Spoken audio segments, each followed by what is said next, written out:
I know that for what we're doing and the message that I'm working on within the real estate industry for working with seniors, for those of you who are with EXP, I will be at the EXP conference and I have a session on seniors.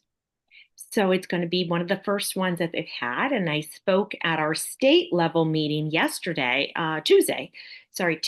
about the opportunity of working with seniors and why this is so important. So one of the things I just wanted to hone in on is if you are new to this industry, if you've kind of fallen into this industry, because this is the feedback I'm getting from a lot of the agents that I was coaching the other day and their comments and connections with me after the event, they said, I've kind of focused on this because all my clients are seniors already, but I'm not taking it to a higher level. I'm just being transactional.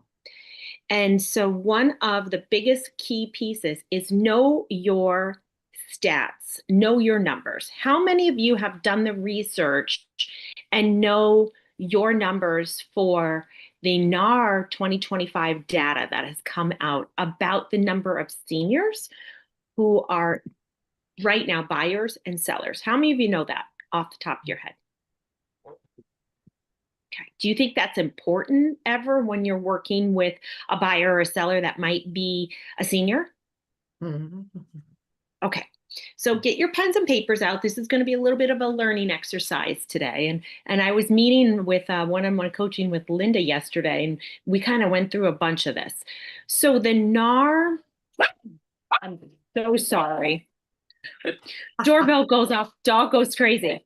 The NAR statistics that have come out, they came out in April of this year, and they're always for the year prior.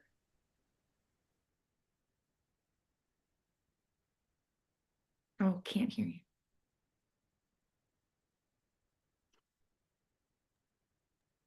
I'm so sorry. You're doing the mom dog or dog mom problems.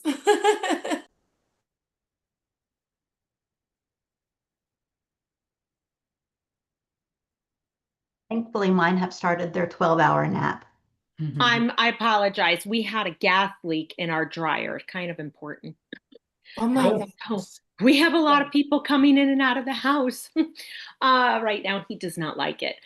So the NAR statistic, you can find this by searching 2025 NAR statistics. I will look for it as we're chatting because I just had it open yesterday for Linda.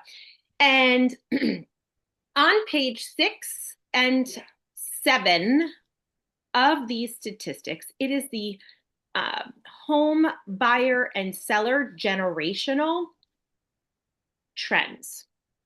I'm going to just see if I could share this really quick. This is very important. If you are working in this industry, you gotta know your stats on your fingertips, okay?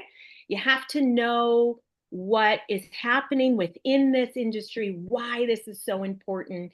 And for those of you who are on teams, I am a team person. I love teams. You should have a team member who works with seniors, who you can say, this is my waterfront specialist, depending on where you are. This is my golf specialist. This is our sports and entertainment. This is our first time home buyer specialist.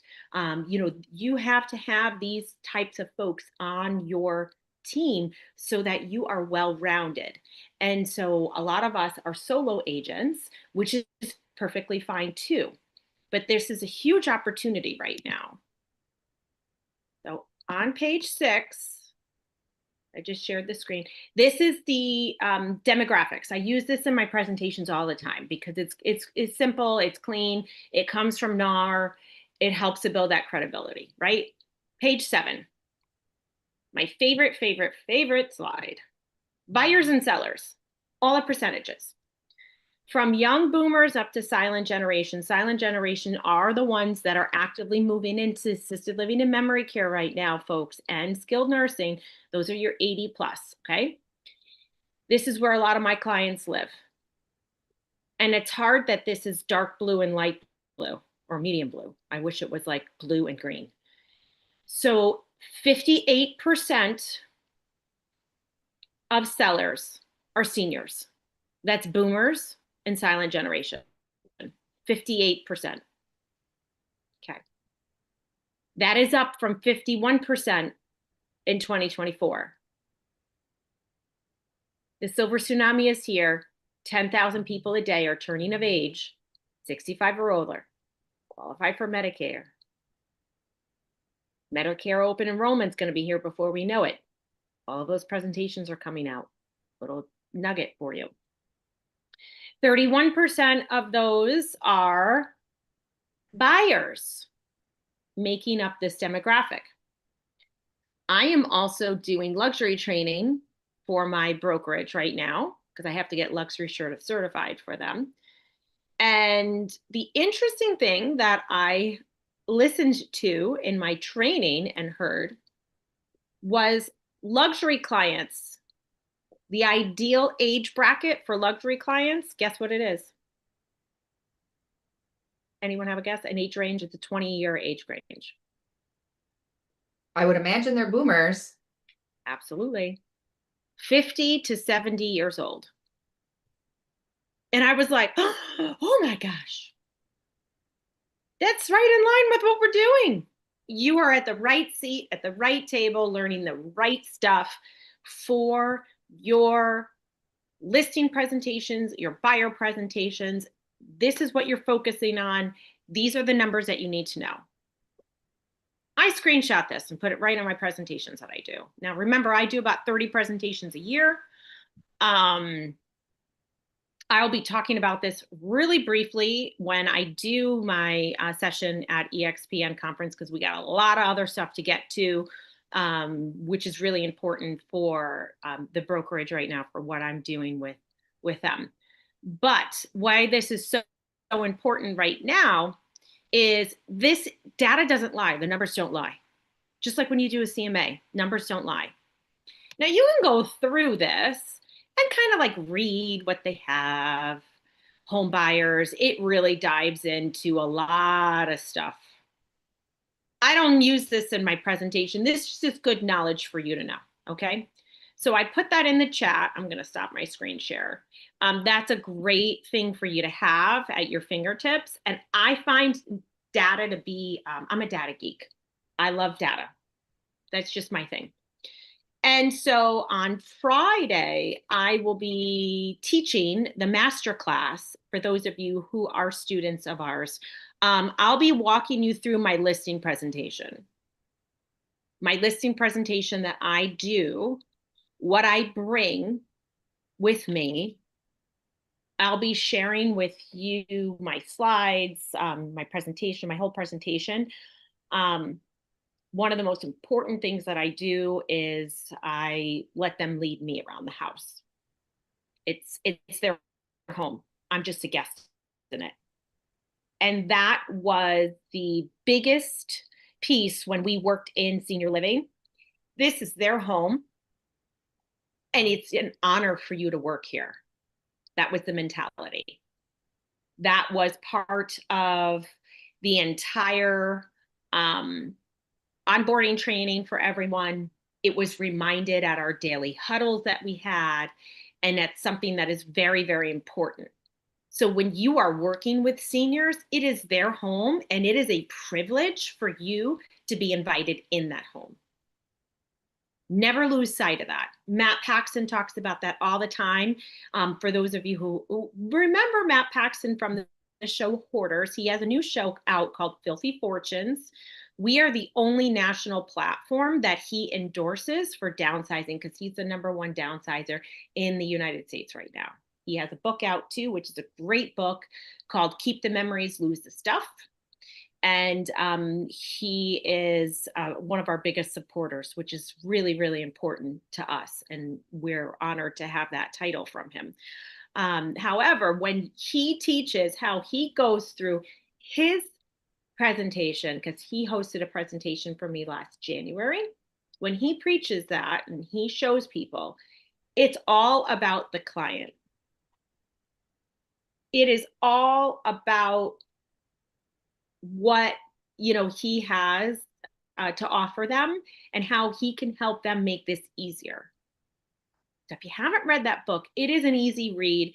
It's a great book to read. It just kind of helps you get that framework in mind and keep that client at top of mind and front and center. It's no different than when you're all taught how to take a buyer around. Do you walk through the door first or do you let them walk through? You open the door and let them walk through. Do you lead them through the house or do you guide them through the house and let them walk in front of you? It's about giving them that luxury experience. So it's the same thing, just a little flip.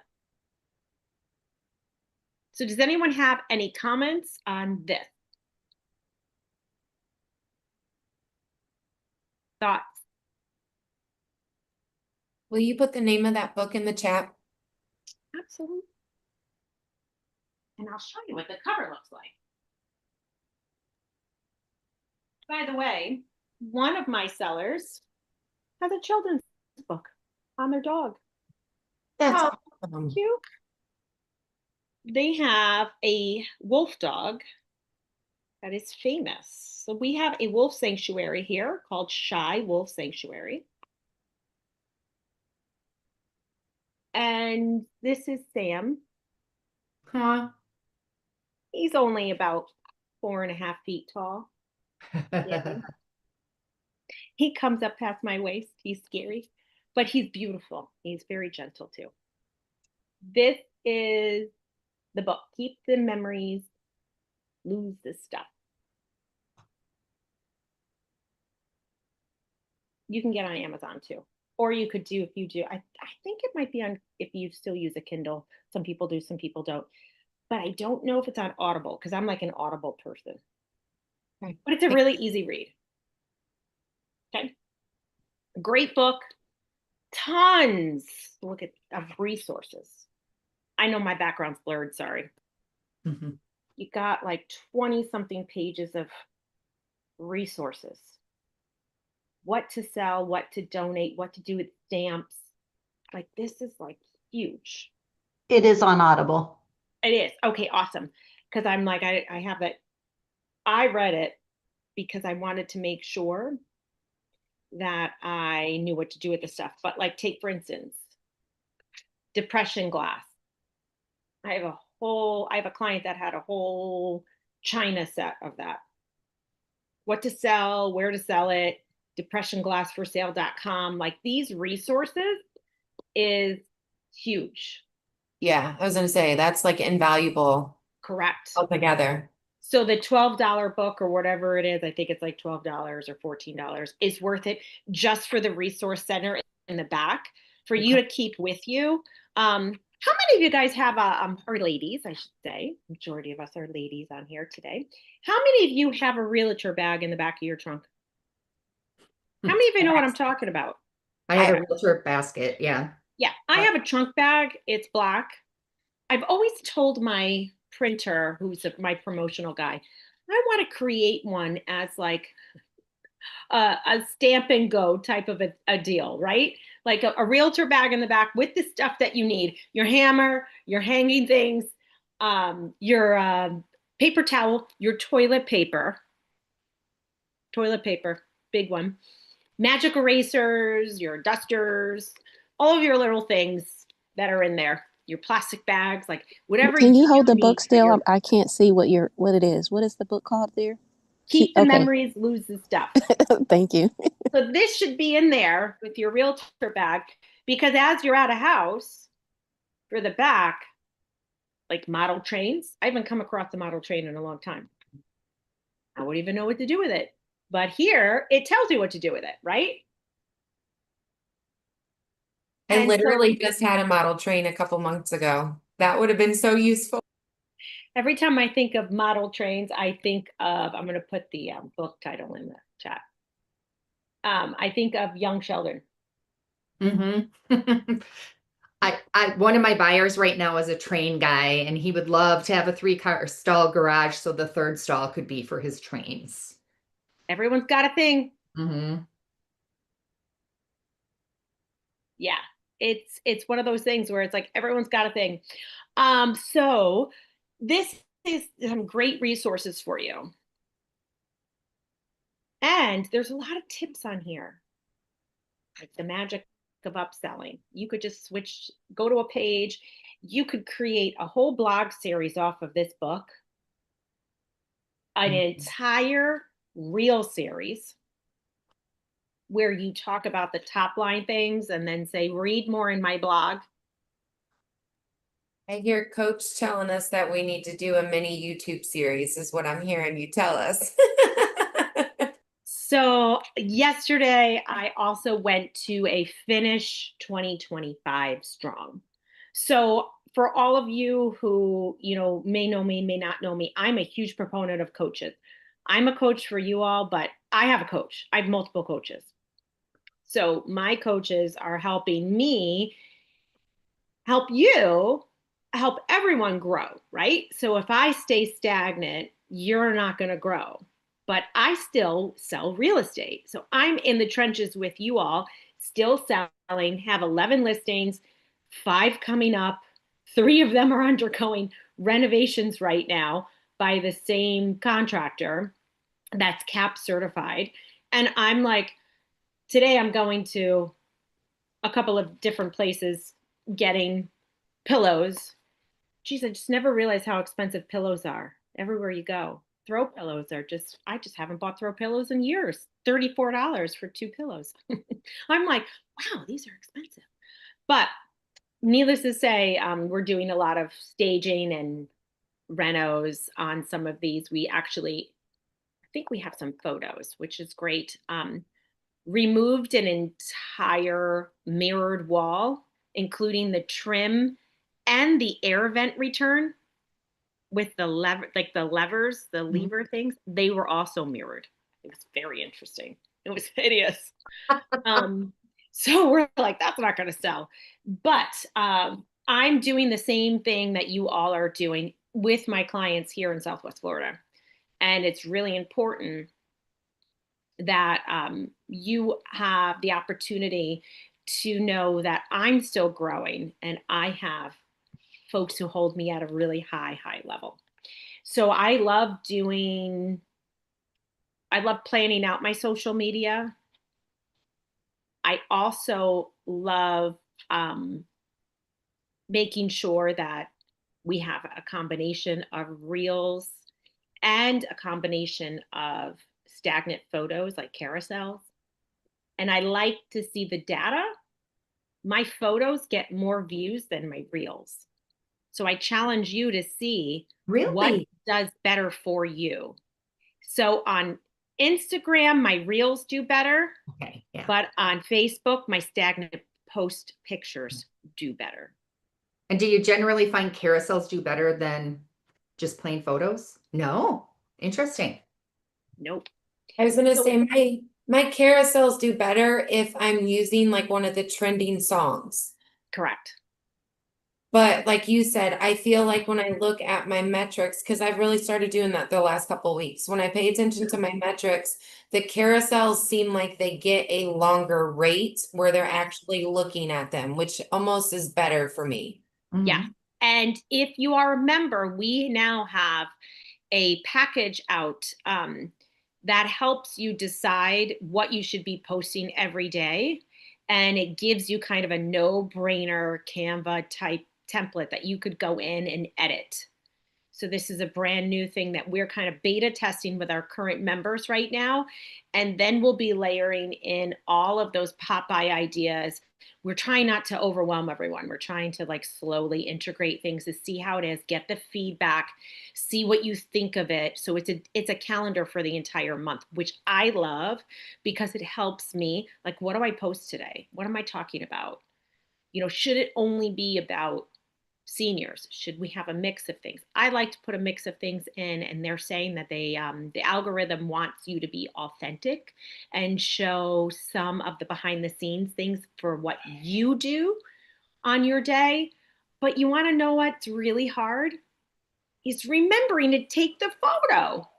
I'm going to tell you, like, I was in the world the other day teaching to all of the state of Florida, and I forgot to take a screenshot or a photo. But it's okay because, you just forget, you get caught up and you forget. I was in my AARP, my first thing. I can't even, I'm drawing a blank.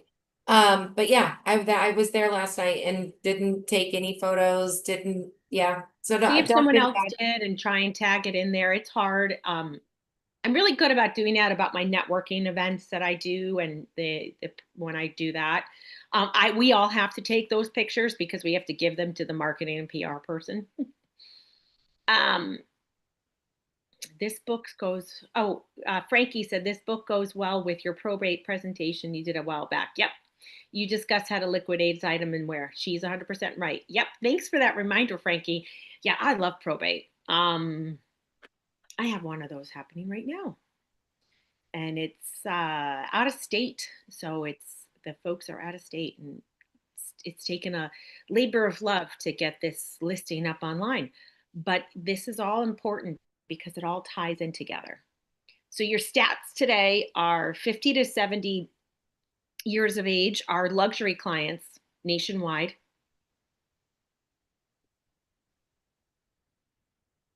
58% of sellers last year were seniors. 31% of them bought another house, typically downsized them. Does anyone know the number one reason why folks are selling right now? Me, And downsizing? specifically seniors? Mhm. I'm going to guess to be closer to loved ones. Absolutely. So it's really important to know your migration patterns. How many of you remember my migration pattern class? My favorite class. You need to know where your folks are moving from and moving to. By knowing that, you know which markets you need to connect with for a referral partner. If you are in Chicago and your number one feeder market is, I don't know, Washington, D.C., I'm just saying, and you don't know who to reach out to us. We know all you come from. We have almost 1,000 people on our page. So we know where people come from, and we can help connect you to the right person, which is really important. So everyone, real quick, just write it in the chat. Where are your feeder markets coming from, moving in? Just write your city, your top city. Donna said she couldn't get the feeder market to work. The easiest thing for you to do is to go into Google, and this is what I search. Redfin migration pattern, your city. So I would put in Redfin migration pattern, Naples, Florida. I have a challenging time doing it any other way. Then a Redfin thing will pop up. Let me see if I could share my screen again. I'm going to do this real quick. And it's going to share with me my housing market and my trends. Now, I live in a very interesting place where I have the city of Naples, and then I have greater Naples, and then I have Collier County. So it always doesn't pull the correct data here, but it's pretty darn close, right? It's going to be the closest thing. So as you scroll down, it's going to give you lots of data. Here's my favorite thing. Number of people moving to Naples. Our top feeder market is Miami. Our second is always Chicago. Okay. And moving from. Look at all those people moving to Tennessee, North Carolina, South Carolina. Look at all those people. Now, down here, it tells you exactly how many people are looking in your market. This is key data, okay? Inbound, outbound. Now, if I don't have an agent that I work with in Philly, which I have an agent that I work in all of these markets, I mean, I know like Linda Dowell is in Seattle, Washington. Perfect. I have tons of agents that I work with in Miami because Miami's a huge feeder market for us. So when I have an open house and I go to Property Blast to blast out to agents, I'm sending it out to Miami. So that Property Blast goes right into their email. And I'm like, hey, we're offering a buyer's broker's compensation. We have an open house this weekend. You're all my busiest, my biggest feeder market. Get your clients who want to move here. Come on over, drive the 2 hours and come over. Might as well market to the people who are looking, right? So I got Miami and Orlando. They could come down for an open house if they're really interested. Have them get a buyer compensation for it. My job is to get that house sold at all costs. I do not market to my local community because it's already on the MLS and Zillow. As much as we don't like using Zillow, our clients use Zillow. Face it. Just make sure you never share a property via Zillow. It better be from your own IDX for your own numbers, okay? That's my biggest pet peeve. Could you talk a little bit about Property Blast? I am not familiar.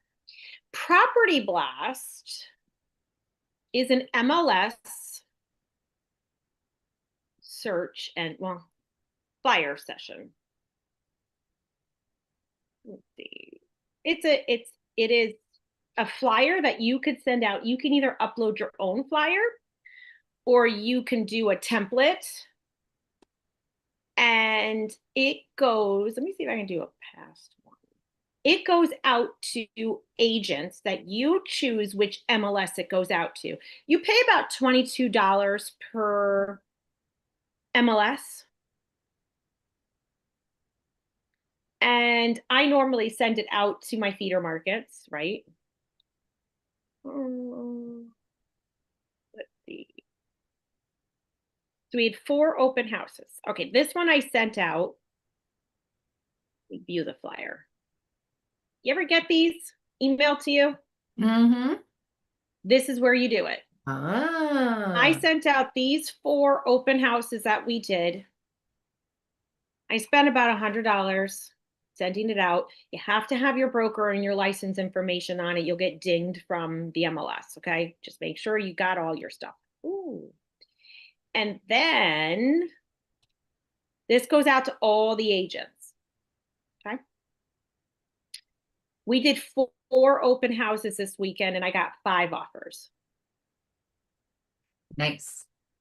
So it is worth it. I don't think you have to do every single one of these. You have to pick what's going to make the most sense. If you're sharing information to just say, hey, we're one of your feeder markets, perhaps you might have a client that's looking in my market. That's one type to put out. But if I'm doing an open house blast, I'm going to do it to the Miamis, to the Orlandos, and the MLSs in between. Because like we have, I think I heard the other day there's like 72 MLSs in the state of Florida. It's like insane. And so it's nuts. So I could never $22 an MLS. I'd go broke. So I have to, weigh that out. But this is a great way to get your information out.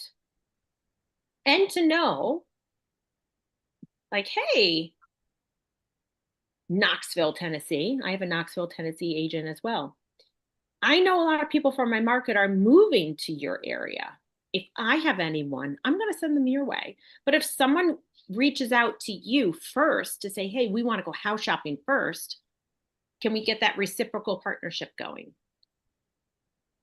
just another level of thinking. You're thinking within your box, but you're elevating it, right? You're taking what you're doing and turning up that notch for you to build more connections,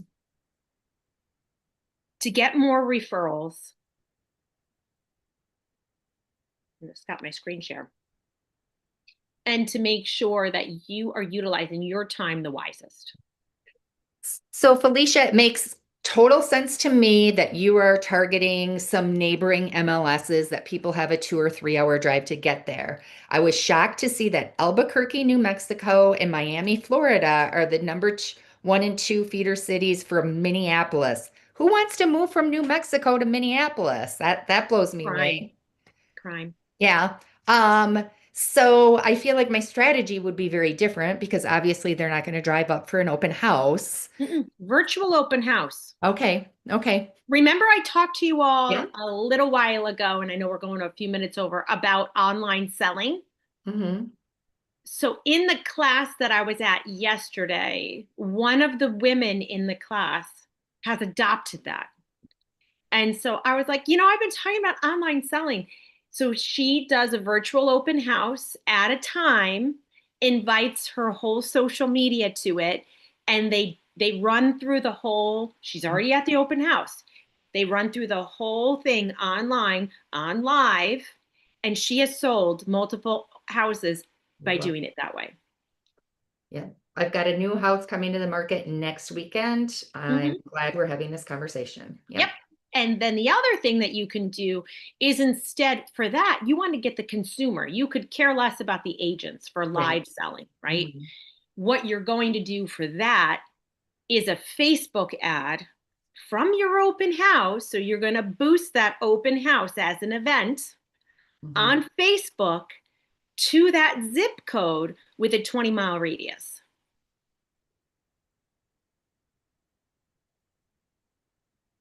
So then you're reaching the people who want to move, but your messaging has to be clear. So you can ask Chatty G, my new friend, Chatty G, what's the best way to write this ad for that area? Because everybody has a different way of talking depending on where you live in the US. And use it for guidance to help get your messaging over clear, concise, and prompt. 2 or 3 sentences. Boom.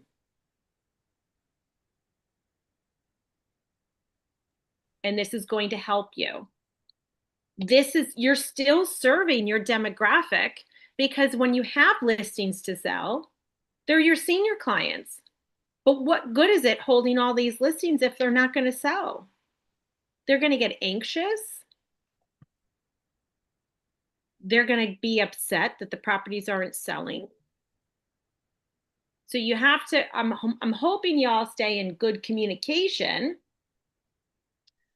with your sellers to let them know what's happening in the marketplace and how quickly everything is changing right now. All right, any questions before we hit the road? Because I have an 11 o'clock that I have to prep for too. Thanks, Felicia. Great information as always. Awesome. You're welcome. Thank you for being here. All right. Well, I hope y'all have a great day. Leave a chat, leave a message in the Facebook group for folks to learn this stuff and know their data and what you found important for today. And I hope y'all have a